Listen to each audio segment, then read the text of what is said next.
الحمدللہ رب العالمین الصلاۃ والسلام علی خاتم النبیین وعلی آلہ وصحبہ اجمعین اما بعد فاعوذ باللہ من الشیطان الرجیم بسم اللہ الرحمن الرحیم قال اللہ تعالی فی سورۃ البقرہ لیس علیکم جناح ان تبتغوا فضلا من ربکم فاذا افضتم من عرفات فاذکروا اللہ عند المشعر الحرام واذکروہ کما ہداکم وَإِن كُنتم من قبلہ لمن الضالین۔ ترجمہ: اس کا تمہیں کچھ گناہ نہیں کہ حج کے دنوں میں بذریعہ تجارت اپنے پروردگار سے روزی طلب کرو، اور جب عرفات سے واپس ہونے لگو تو مشعر حرام یعنی مزدلفے میں خدا کا ذکر کرو، اور اس طرح ذکر کرو جس طرح اس نے تم کو سکھایا، اور اس سے پیشتر تم لوگ ان طریقوں سے محض ناواقف تھے۔ اس آیت کے اندر اللہ سبحانہ وتعالی نے ایک بات جو ہے وہ وضاحت اس کی کر دی کہ حج کے دنوں کے اندر جو ہے وہ تجارت اور کسب معاش جو ہے وہ حاصل کرنا کوئی گناہ کا کام نہیں ہے، اور وہ حلال ہے، وہ جائز ہے، اور وہ کیا جا سکتا ہے۔ مسلمان یہ سمجھتے تھے کہ حج کے دنوں میں جو تجارت ہے یا جو ہے روزی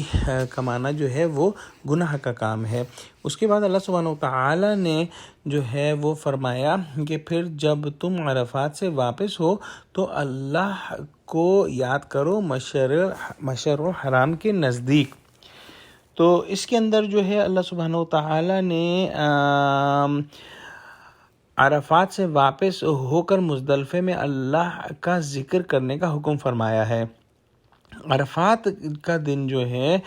وہ مین جو ہے وہ دن ہے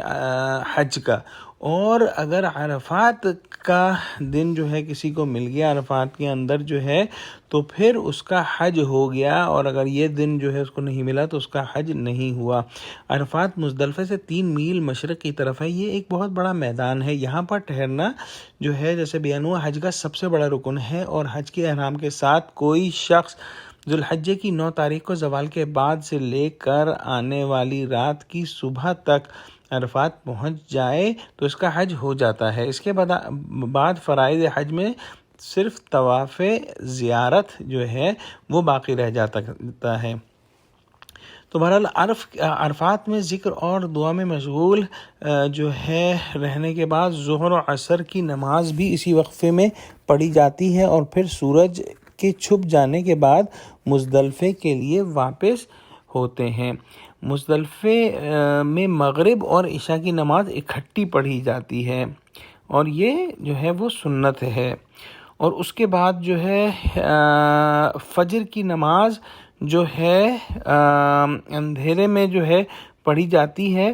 اور سورج کے نکلنے میں تھوڑی دیر رہ جائے تو منی کے لیے روانہ ہوا جاتا ہے۔ یہ مختصر طور پر ہم نے یہاں پر جو ہے وہ حج کے جو ہے ارکان بیان کیے ہیں، اور ظاہر ان کی بہت زیادہ تفصیلات ہیں، اور اگر کوئی حج پر جانا چاہے تو اس کے لیے ضروری ہے کہ ان تمام چیزوں کا اچھی طرح مطالعہ کر لے اور سمجھ لے، اور اس کے بعد جو ہے وہ حج کا جو ہے سفر جو ہے وہ شروع کرے۔ اس کے بعد اللہ سبحانہ وتعالی نے فرمایا کہ ہم نے جو ہے اور پھر اس کے بعد اللہ کو یاد کرو جیسا اللہ نے تم کو ہدایت دی ہے۔ تو اللہ سبحانہ وتعالی نے جو ہے